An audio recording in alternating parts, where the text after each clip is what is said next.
just because you're being given feedback doesn't mean it's good feedback and that you should apply that at that company. You really have to learn the culture and reflect on what is going to serve me well from this feedback. What should I throw out and how do I move forward with it? Hey, welcome to the show. I'm your host, Andrew Kaplan, and this is a show where I chat with people who lead cross-functional growth teams. Not about their favorite tactics, strategies, or playbooks. There's enough of that out there from other folks. This show is about the personal challenges, career adversity, and self-doubt when you work in growth roles at early stage companies. My guest today is Lauren Schuman. Lauren is currently a fractional growth leader at Sidebar, and Lauren's been working in product-led growth for the last 8 years. Previously, she was VP of Product Growth at Mural, where she scaled their PLG practice. And before that was the Senior Director of Product Insights and Growth at Mailchimp, where she built and scaled both their growth and experimentation practices from scratch. I was excited to chat with Lauren about 3 things in this episode. The first is the importance of evangelizing what growth is, what growth owns, and how growth approaches the work, and not just working in growth, but teaching other folks about the importance of what growth is. Lauren shares her mistakes and some of the insights that she's learned there. We also talked about what happens when your company shifts from PLG to more of a traditional inside sales model and what that means for someone who owns PLG at a company like that, how it impacts your influence, your resources, and your mental health. And we also talked about how to handle tough performance feedback, specifically times when you get tough feedback that you choose not to accept. There's a ton of good stuff in this episode. Let's jump right into the conversation. This episode is brought to you by Novatic. We're seeing the next phase of product-led growth emerge right now. The first phase of PLG was all about using your product as a go-to-market tool, basically creating free plans, free trials, or reverse free trials, getting new accounts to sign up, and then layering in retention and upgrade programs. It was a solid playbook. The only challenge is that the product value is hidden behind your sign-up form, which means that most of your visitors never get to see it. The next phase of PLG is all about leading with product value, creating interactive product demos, embedding them on your website, and letting people play with them, click around, and see the value before signing up. This engages way more people, which means more experience that value, more convert to your paid plans, and more become brand advocates. If you're sold on the idea, but not sure where to start, check out Novatic. Their no-code editor makes it easy to create interactive demos, and they're offering a free trial exclusively for Delivering Value listeners. Go to novatic.com/value and sign up for a free trial and see for yourself. What initially led you into the cross-functional world of growth? How did you get started? Growth is still relatively new. You've been in the game a while. How did you get here?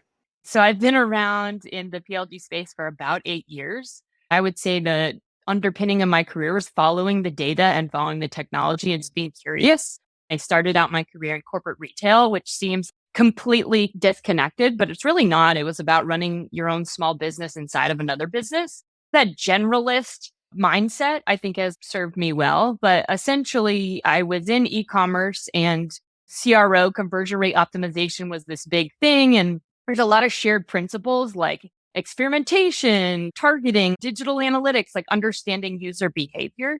And especially in the e-commerce space, everything was about driving revenue. And that translated really nicely to PLG because it was like, hey, you understand it's about driving business outcomes. What's the lens in which you're doing that? So for me, it was those points of connection. I went corporate retail to e-commerce. So like I've pulled skill sets from corporate retail into e-commerce where there was more data and the technology was changing. And then I made the jump from e-commerce into SaaS. I pulled my experience in conversion rate optimization and then learned more about the SaaS world. And so I've just taken pieces along the way, built off of it, and just raised my hand to learn new things and be curious about it.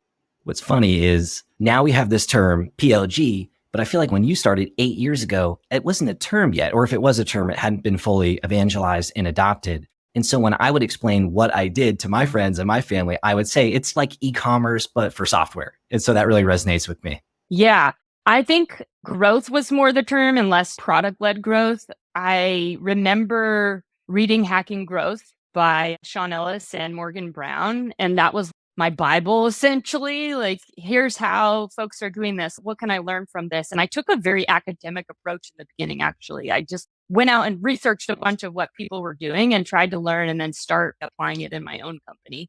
I did the same thing, and I quickly learned most of what I read didn't apply one to one. Did you have a similar realization?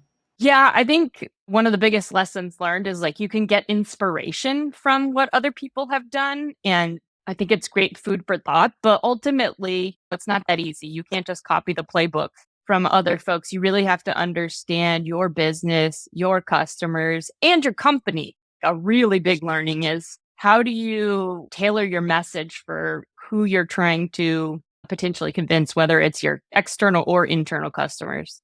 And why do you think you were so drawn to this? Because there could be other people who had the same background as you that weren't reading Hack and Growth and treating it like their Bible. Why do you think you went down this road?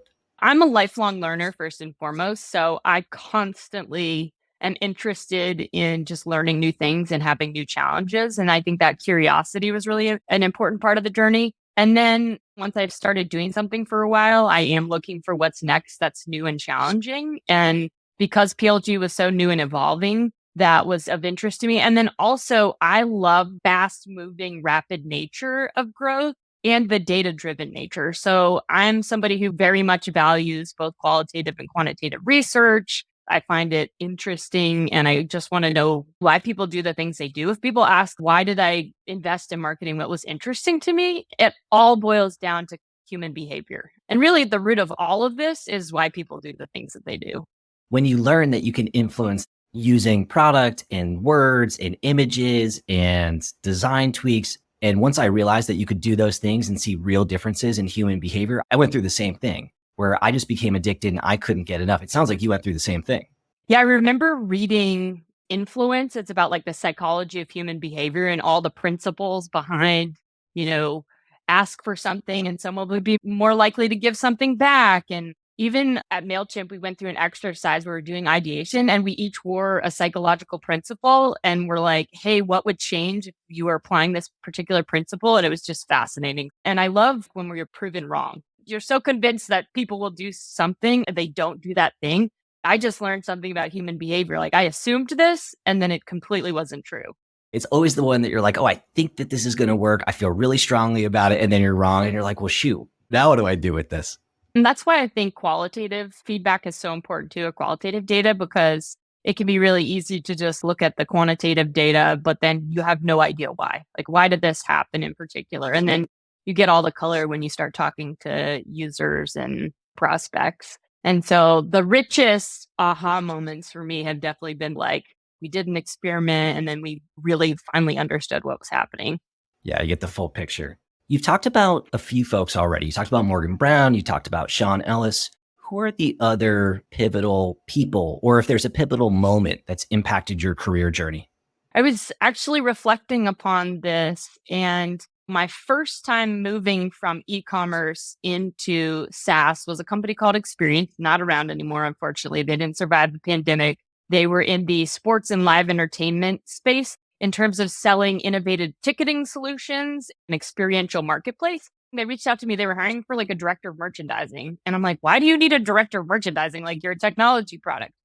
Well, ultimately, what it was is they were trying to figure out how do they sell to their end consumers. And they knew how to sell their technology to Live Nation and the sporting teams, but those people didn't really understand how to create the UX and sell in the product. I was teaching folks about that, which was a good alignment with my e-commerce background. I moved from marketing into product. And when I went into product, there was like a pretty young product leader, Eric Gordonson at the time. And he was tracking what was happening in this new growth space. And he basically said, hey, Lauren, like research companies, how do they grow and how they scale and bring it here? I remember moving over to report to him and thinking like, we're kind of the same in terms of experience. What am I going to learn here? And he gave me the time and space and the prompt to actually do the research and start to bring it to Experience. And so it was there that I began working on this journey to learn about how companies grow. Pretty amazing. And so was he a mentor for you, or he was more of a manager that just happened to ask you this thing? No, he was more of a manager. And honestly, it was funny because when I moved over, I was much more seasoned in my career than he was. And I was thinking, what am I going to learn from this person? Not necessarily in terms of product, but you're always constantly sort of evaluating your landscape of what can I learn versus where do I need to get external support. But One thing he was really good at was tracking the market. He came from a consulting background and he actually started as a consultant and then landed full time in the company. So he gave me the prompt and the space to figure it out, which I think really changed the trajectory of my career. It's amazing. So you've gone on for your time at Experience to do some incredibly impressive things. From the outside looking in, maybe it doesn't feel that way, but it looks that way to me. From the company experience to Mailchimp, Mural, OpenView, advising. One of the things that I hear a lot about during the early days for folks who are in growth is that they struggle to teach other teams about what this growth thing is. And because of that, they're less successful because they spend all this time trying to do the job and other people don't really know what the job is. And it causes all kinds of stress down the road. Did that ever happen to you in the early days of this journey? Yes, I'm feeling this big time. When I started growth from scratch at Mailchimp, I was really confident in the value that growth could bring to Mailchimp, and that the reason they were struggling is that they were tackling it in a way that was incongruent with the outcomes they were trying to drive. And what I've realized along the way is that I had to do things twofold. One, I had to actually work on doing the job of driving growth, but I also had to bring people along in the journey with me. And so there's a lot of evangelization, I say, and education. At times I did feel a little bit worn out from this because it's like you're doing your job of actually driving growth, but then you're also doing the education piece. And it's really easy to second guess yourself too. When people ask you questions, I got a lot with, isn't product led growth just good product management? And that one really tripped me up on occasion. I'd be like, well, yes, and right. Because the reality is, one, it took getting to know more core PMs and sort of their work and mindset, and growth PMs and their mindset, and hiring a bunch of them and working with different types of people. But it also took the gut checks of the reality of organizations and talking to others about the specific problem. Actually, I credit Natalia Williams, who is now the CPO at Hootsuite, but she was a really good partner of mine at Mailchimp, and she was leading product. And we'd have these like good debates, and she'd actually help me see, like, yes, in theory, that sounds what great product managers should do. They should be data driven, they should experiment. But there is this whole part where like PMs can't manage like core PM work and growth work and technical work. It's too much on one person. So a lot of it is about the specialization and understanding that where you put measurement and where you put focus, you can get results. And that's played out time and time again for me. Stay confident in what you know, but also flex to the organization. And one of the things I really learned in this journey, especially at Mailchimp, was like I was trying so hard to do it right by the playbook and get the terminology right and how we were setting up product growth. And at Mailchimp in particular, I was bringing both experimentation and growth at the same time. We didn't have experimentation tooling and practices, and there's so much that's related between the two. Well, the organization really got and latched on to experimentation, but they didn't get the growth part. And they were conflating the two. They're not the same thing. And I tried to teach the difference. Instead of trying to fight that, go with what people understand, the language that they're speaking, and use that to make progress. It's less important about getting the precise way of doing things or the right terminology, but instead go where you have the tailwinds. And how did you realize that? Did somebody point that out to you? Is that what you said? Or is that just a realization that you just eventually something clicked and you're like, oh, this is what's going on here? I think it was actually probably in talking to someone on my personal board of directors, my peer group of people. And I had a few at Mailchimp, and like since then have built a bigger group of these folks. I'm pretty sure one of my advisors pointed out to me like, hey, well, if people are getting missed, why is it so important to get it precise? And I do a lot of time like networking too with other folks in the growth and product and marketing space and talking about challenges. And I feel like I've heard this from others too, which was very validating. Go with the momentum you have. That's the most important thing. You got to understand your organization. Use the language they speak. I remember trying to introduce the concept of growth loops, and people were not getting it. I mean, they were getting it conceptually, but like they weren't really getting it to put it into practice. And people were just like, just give it up. Don't use that language. It's too academic. Talk in terms that people understand. And what's going on at Mailchimp at this time? How far along is this? What are some of the main company struggles at this point, just to contextualize this stuff for the listeners? Yeah, I'd say I think I was about 2 years into my journey at Mailchimp. This is pre-acquisition by Intuit. The company had launched their freemium offering maybe a year before I joined the company. And so the top of funnel was growing extremely fast. but there was no understanding like the onboarding journey and the rest of the funnel. We hadn't defined activation. Interestingly enough, the company hadn't changed their pricing in 10 years. They weren't thinking about things like free to paid conversion and all this stuff. They were focused a lot more on building the brand, expanding beyond email, becoming an all-in-one marketing platform. They started to lose sight of the core part of the business and were really focused on developing new features and products within their portfolio. When I came in, I was hired as a director of marketing optimization with no team, like a very loose charter. And ultimately, through investigation in the organization, what I really realized is they actually needed a growth and experimentation practice. That's what I worked on building. Basically, you're scaling this growth and experimentation practice from the ground up. And we started this conversation by you were kind of sharing, I had my growth job, which was to grow the company. And then I also had my evangelization education part of my job. And you said you got the percentage wrong. And so I'm curious to know, reflecting back on it, what would you estimate that breakdown was? And if you could go back in time, what would you have done differently for folks that are listening that are probably in similar positions? I'd say it was a little less about the percentage and more just about the language that I was using and how I was sharing the difference between growth and experimentation. So what I would have done is I would have picked up on where there was traction in the organization in terms of experimentation. So people would say like, oh, that's a growth experiment. And I think they just assumed that everything was a growth experiment and that there weren't experiments that weren't necessarily growth experiments and vice versa. I spent a good chunk of time trying to correct people on that, and it was wasted time. So I'd say like I wasted probably 6 months trying to do that, trying to get it right. And instead I would have said, Lauren, just go with what you have traction and progress on and leverage that, leverage the language that people are talking. Even if it's wrong, even if it irritates you and the team, that's not what matters. You can eventually share more later. And what pain was that misalignment causing? Because I know you shared that you spent a lot of energy in time trying to correct it. Why was that so important to get right? I think because I wanted people to understand growth and I knew experimentation was important to the whole company. Thinking about Mailchimp as a product-led growth company, that wasn't language that was used at all. And the irony is that there were a lot of things the company was doing that was product-led. I mean, launching freemium, we had a viral content loop around monkey rewards. So like at the bottom of every email, there's like a Mailchimp badging and it brought people back to sign up. Like we were doing some of these things, but interestingly enough, one, no one had touched them in a long time and no one was thinking about them in that way. And I felt like in order to build a really good strategy behind this and understand the impact, people had to understand why product-led growth was important and what some of the things we are currently doing, how they were already product-led. You also shared the importance of having support systems. I think you called it your peer group. Can you elaborate a little bit more on what that looked like for you and the role that it played? It started out as pretty informal. And then over the last couple of years, I've thought about it a bit more formally. And actually, that's a huge reason why I've joined Sidebar, my newest company, in a fractional growth leader role.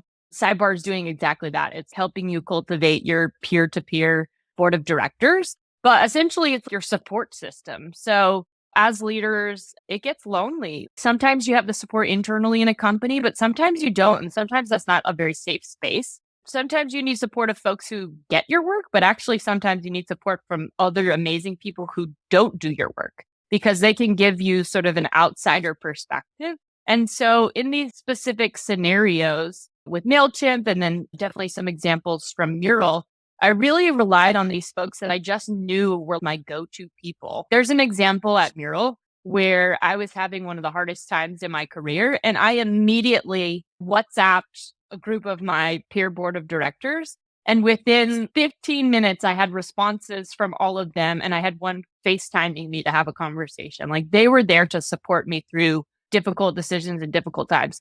They give you like a different perspective. But a lot of times it's just validation of what you already know. It helps you build the confidence to say, I believe I know what to do, but I need another smart person whom I really trust to just validate that or validate my feelings and help me feel confident about my path forward. That happened at Mural, and I really learned to rely on that group a ton.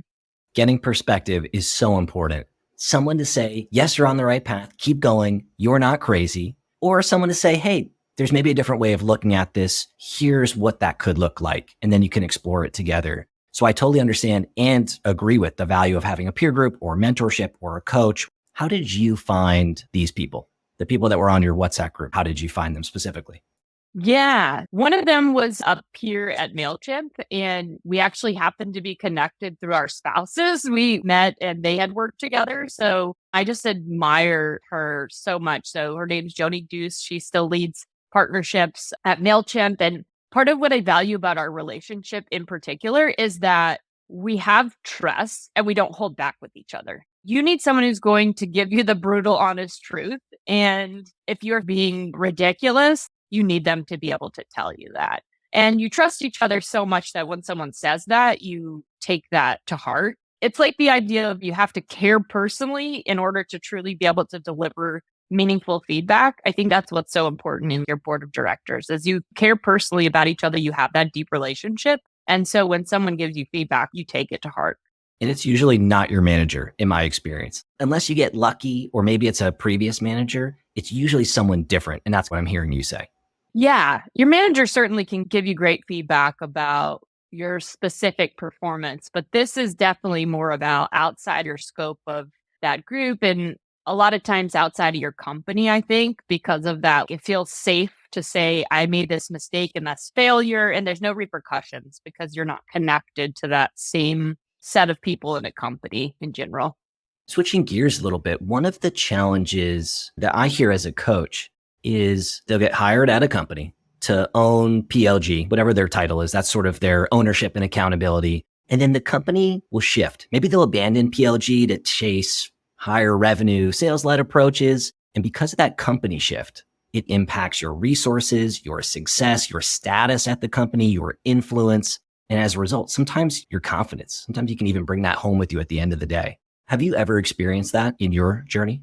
Very recently, actually. So this was the end of my time at Mural, which I wrapped up at the end of April this year. My confidence was at an all-time low, and my friends and family could definitely see how stressed I was. But the long story short is exactly that. I was hired by our co-founders who were very involved in the business at the time. One was the CEO and one was a CPO who I reported to. And I wanted to scale PLG and self-serve in particular at Mural. So the company started very sales-led, had done very well from a sales-led perspective, but really saw what the competition was doing in terms of product-led and how good long-term growth strategy that could be. So for about 2 years, I helped scale our PLG practice and build our self-serve experience. And I'd say I did that reasonably well, considering it was a time of a lot of up and downs. At the time, there was 2 growth PMs, a couple of engineers, and a designer working on growth.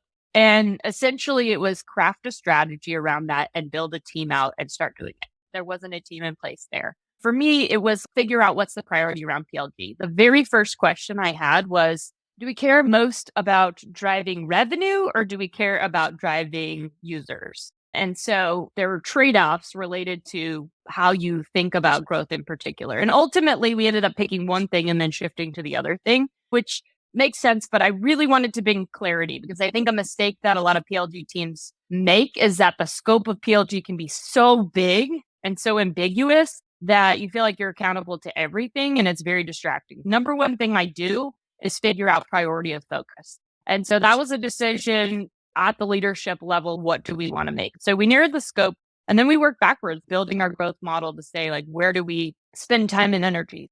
I built a team based on the customer journey with the greatest areas of opportunity. We spent a lot of time on activation and onboarding, which I know is a passion area of yours. And then we also worked a lot on monetization and we actually launched freemium. That was one of the first projects that I worked on. We didn't have a good checkout. There wasn't really a good way to buy online previous to that. In between that, business got difficult. The economy was changing. And so I had come from the point where it was like one team and I had built up to 5 teams. I also had a team focused on enablement. So like tooling and data and things like that.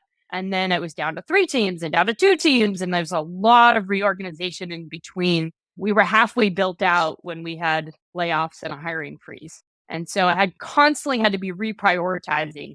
What is the most important thing? How do we organize our resources to be working on the most impactful stuff? It's hard to be working on a specific mission and vision and then constantly iterating, but that is the reality of our jobs. If there is a team in the world that needs to be nimble, it's definitely growth teams. You have to be open to the fact that the only constant is that there will absolutely be change. And by the way, I look for that a ton in hiring. I look for resilience and folks who are going to be able to stay motivated and plugged in even with change. And that happened to me in a big way. So both of the co-founders stepped out of the business, the CEO and the CPO who I was reporting to, and we brought in a professional CEO, and he came in with a very strong sales led background.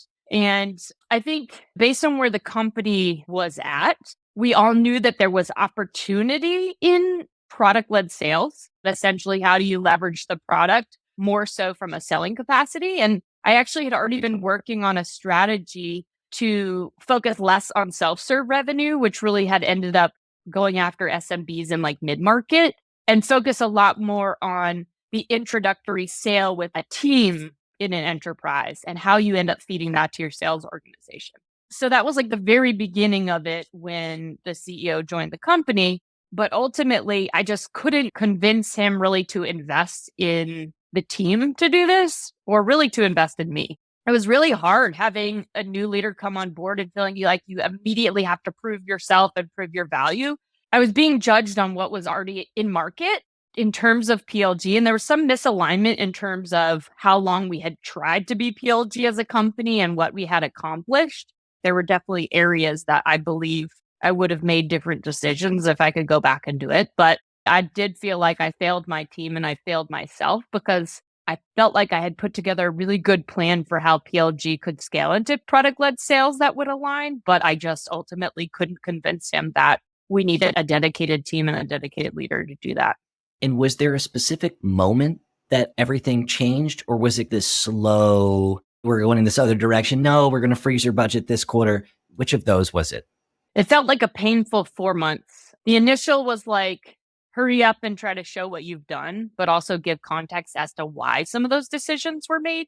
And that's super hard because you don't want to defend it as, no, but you don't understand, or, oh, you don't want to make excuses for why things are, but there is context to be had. You're working within specific constraints. So that balance I found really difficult. And I haven't mastered that. It's something I'm always working on. How do you give context without feeling like you're justifying or making excuses? But I knew everybody was re-interviewing for their job. Every leader in the company was under a microscope. And so there was a ton of pressure to prove what you've done is good enough or why you should be someone who should continue to work on this. That was hard. I felt like I put together actually a really good strategy. So I partnered with our new leader of strategy and RevOps and our new leaders of demand gen and growth marketing, and we created a great strategy.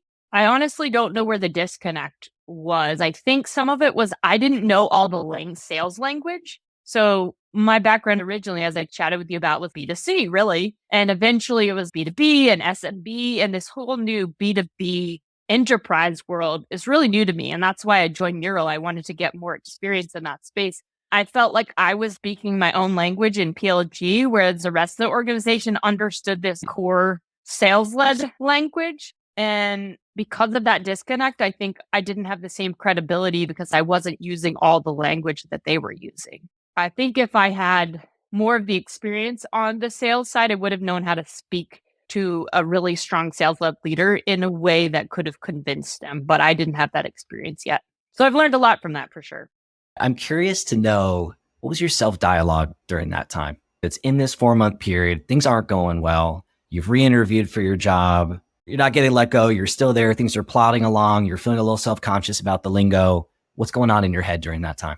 My confidence was definitely an all-time low. I was just like, do you even know what you're doing? Why can't you convince this person you're good enough? The new CEO was hiring a lot of people from a past company. And I was like, maybe I don't have the same pedigree or I can't stand on my own in that front. I believed that I was a strong leader to move forward in the company, but I was getting no signals that other people believed that. And so that's really hard. In general, I haven't struggled a ton with confidence in the workplace. Definitely sometimes imposter syndrome. And so when you don't get the signals to validate that confidence and you're especially not getting them over and over again, you can get just super low and you start to second guess yourself.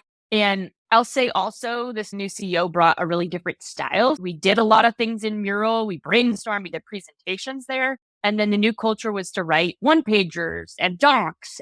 That was a completely different skill set. So not only was I trying to show my value, I was trying to do it in a way that we hadn't been exercising in a really long period of time. So again, I started being like, well, maybe I'm really shitty at writing docs. It's too wordy or I'm not getting the right content. It was definitely a low point. And I definitely went to my board of directors during that time period. And I think people helped me see beyond the situation. I would call some people my hype women or hype men. And we all have those people, I hope, in our lives, personally and professionally. I relied on a lot of that to just get through. And when the time came to part ways with Mural, I had made peace with all of that and felt like I did my best. This wasn't set to work out. And there's going to be like a new challenge where I will be valued and appreciated and my confidence can grow back.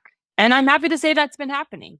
I'm smiling because I heard someone else refer to that hype crew as their shine crew. This is a few years ago. They shared this with me and I smiled and I was like, oh, that's fun, is what I thought to myself in the moment. And what I've realized with more time is it's fucking genius. We all need that. And we all have ups and downs. And when you're up, the only place to go is down. And when you're down, you just don't know when you'll be back up again. And having a crew professionally that pumps you up and keeps you steady and builds you back up when you need it is actually a really good professional advantage. Like, it's not just a fun thing. It's actually something that's a competitive advantage, I think.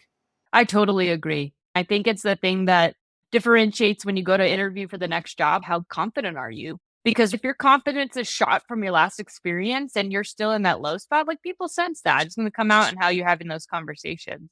It's almost like a sickness that you can bring with you a few jobs if you're not careful.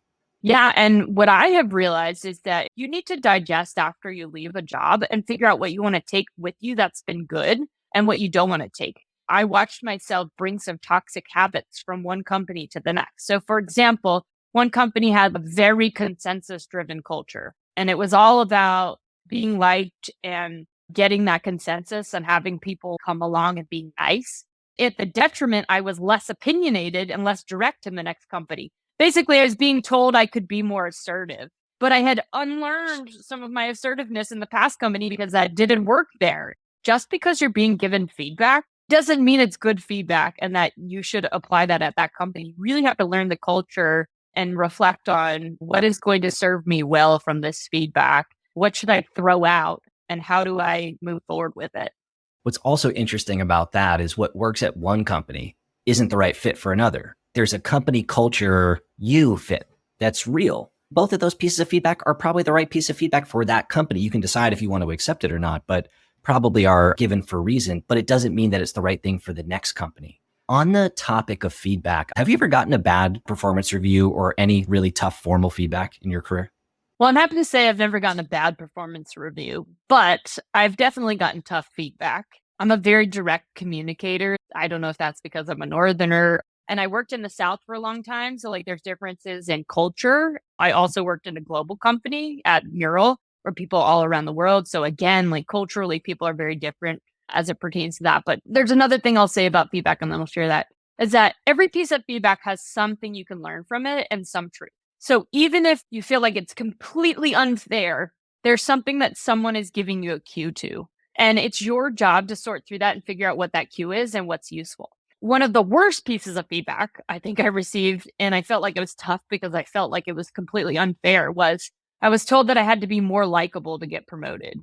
I was enraged. I was like, this is such bullshit. First of all, I was thought gender. Are my male counterparts getting the feedback that they need to be likable? Because I do a lot of folks around me who took the bulldozing approach and they were seen as highly successful and they were getting promoted. But I was also getting a cue about the organization that if I was rubbing some people the wrong way with my approach, then I wasn't going to succeed in that organization. And that's my choice. At that point in time, I have to say, do I want to play this specific game and get promoted and think about how I can do this? Or do I want to go somewhere else where that's not necessarily the case? What does that even mean to be more likable? Because that's so subjective anyways. What's under that, do you think, with the benefit of time and space? It's a great question. The example that was given to me at the time was people are coming to me about a peer of yours saying how much they enjoy working with that person, but people aren't coming to me saying that about you. I don't know what to do with that. Does it mean I'm not being effective? Or are they just not telling you? Or do they hate working with me? But what I did think and understand is, am I building the relationships? Are they mutual? Am I cultivating what's necessary to get things done together? Because ultimately, especially in PLG, you have to form relationships with so many people in the organization to be successful. And so if there were some that were not effective, then certainly I could see where that would hinder my growth. What I decided is that wasn't the kind of environment I wanted to work in, because I did feel like I was working very hard at relationship building and that it's a two-way street. So that was an example of I paid attention to the feedback, but I ultimately decided I don't think this is good feedback for me and the kind of environment where I want to try to be successful. It's hard because there were a lot of other great things about the organization and the people I was working with. You have to be realistic about the environment that you're in. I have a mentor of mine who always says something like, if you're unhappy with your job, don't just mope about it and be unhappy. Put your company on your own performance plan. And if they don't meet your performance standards, then go find another company. This is said to me 8 years ago by Sunit Bhatt, who's incredibly successful and a great person in my life. And that's what you were saying here. You got this feedback. Company's not going to change. I think I'm going to leave this company. This is the wrong fit for me. Yeah, I think it's really scary to think that you could make that decision. We see this with things like the Great Resignation or the Great Quit, but companies have been in the driver's seat for a really long time. And I think employees are now saying, I want to be in the driver's seat. And I think it's important to have some kind of balance in there, but it's your career. You should be in the driver's seat. Why aren't we holding companies to the same standards that maybe we're holding our employees to, for example? Even if that option or choice is to stick it out where you're at, you're consciously making that option. You're not giving up all your control and your power. I will say I'll give myself credit. I think I've done a good job in the last couple of organizations of knowing when my time was done. And maybe I don't necessarily want it to happen in this way, but now I'm going to read the writing on the wall and I'm going to turn it into the outcome that I want to happen for me. My time's come to an end. How do I get into the driver's seat to close this out? What do you use to make that decision? Are you just using a gut feel, your intuition, or are there some signals that folks should listen to? A lot of it is intuition. It's collecting cues around you, the subtle feedback, essentially the non-feedback. Are you being included in decisions that maybe you were included in before? When it comes to new strategy, what role does your work play in the strategy and the future of the company? Can you feel that something's changed in terms of importance? Like if you went from being the number one most important company initiative to not even on the list, that's a pretty big cue. Or you've bumped down, or your resourcing has changed. So I think it's less about what people are actually saying and about being receptive to what's going on around you. The conversations you're having, the language that's happening in those conversations. Are people canceling meetings on you? How in demand is your feedback, your resources? You start to get a sense of that over time. Most people pick up on that pretty quickly. And instead of fighting that for a long period of time, certainly I think occasionally that can be reversed, but I think the reality is most of the time it can't. I've done my part and the time's over. I think that's incredible advice. I don't think it's as easy for all folks to see maybe as it has been for you. I think as your career goes, it becomes easier. But if I reflect on my own career, I waited too dang long. And I think the signs were there. And I just thought things have changed a million times. They'll probably change again. Sometimes that's true and sometimes it's not. So I think that's really good advice to be lifting your head up and looking around and really doing your own biannual review of the company and making sure that you're still a fit and a priority. Yeah. And for me, having impact is one of the top most important things. And so if I start to feel like I can't have impact, then I immediately know that. And there are many ways that I'm not the smartest person in the room or in the company, but I would say one of my superpowers is paying attention to and collecting those signs from people and connecting the dots between things. So I do think it's an area in particular that comes more naturally to me. If you could go back in time, are there other skills that you would prioritize to make your growth career easier, smoother, faster? I was never an ICPM. So I have never held the role of a PM before. I ended up hiring a lot of growth PMs and leading product organizations and product teams. And I think it's an area where I've felt a little bit of an imposter because I haven't actually done the job. Now, caveat, when I was starting growth at Mailchimp, I was wearing all the hats. I was doing PMing, I was project managing, I was doing all the things. But I only did that long enough to hire people and get things going from the ground up. And I've seen that in how I hire in the future. So like at Mural, I ended up hiring a great senior PM and then promoting him to a GPM. And part of the role I had him lead was a lot of professional development for the PMs, because my core area was not teaching people great PM skills. It was a lot more about PLG strategy and the other things. So I think I would have given myself more credibility, honestly, within product to have been a PM. And I think there's things that I missed learning as a PM. And so I wish I had done that for at least some period of time. And then the other one is I began trying to teach myself SQL. I could manipulate some queries and stuff. And then I eventually hired some really amazing people in analytics. I honestly think the analytics folks are the ones who have been the absolute most important hires I've made in all of my growth teams and organizations. And there's been some fantastic talent, but I really wish I knew SQL so that I could go in and just do more myself sometimes. Did you take a course? Did you do one of those? I think I needed more structured content and training than just the online course. Though I'm hearing that ChatGPT can basically write a lot of queries for you. I was trying to mess around with that the other day and see like, how's your data structured and all those things. Usually that's the gotcha, is like you actually have to know what the data is called and where it lives and all that stuff. But I feel like I could be even more dangerous if I had some of those skills.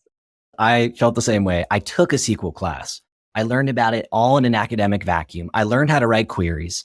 I felt like I had it. And then I went to run queries at the companies that I've worked at in their databases, and it was all gotchas. It was like, oh, the way that we structured probably isn't best practice. We like use this thing and this thing references this thing, and we call this thing the same as this other thing. And I was like, none of my training is actually that helpful here. So I did that, and it still wasn't that helpful, but I feel the same way. If I could give advice to any early stage company, and I'm seeing it now working in Sidebar as an early stage company, invest in your data early on. Your future self will thank you 1,000 times over, and it will save you so much headache, and you'll be able to move so much faster. Great advice.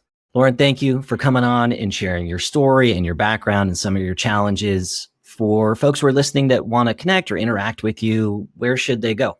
I am not on Twitter or X now, but you can definitely find me on LinkedIn and be happy to chat with folks. And you can follow along on what I'm up to. Thanks for coming on. Thanks, Andrew. Thank you for listening to the pod. I hope that you enjoyed the episode. If you did, the biggest gift that you could give me as a small business owner and as a content creator would be a review. You know the game. You can go on to Apple Podcasts. You can go on Spotify. Leave a review. That would help me service this content to other folks who are like you. Obviously, you should subscribe to the content if you really dug it. And if there's feedback that you have for me, folks you think I should chat with, stuff that you wish I would gloss over faster, whatever it is, I'm all ears. I work in growth. You're not going to hurt my feelings. I try to collect feedback and iterate quickly. You can reach out to me on LinkedIn at Andrew Kaplan or on Twitter at @akaplan. Otherwise, hope you enjoyed the episode, and I'll see you next show.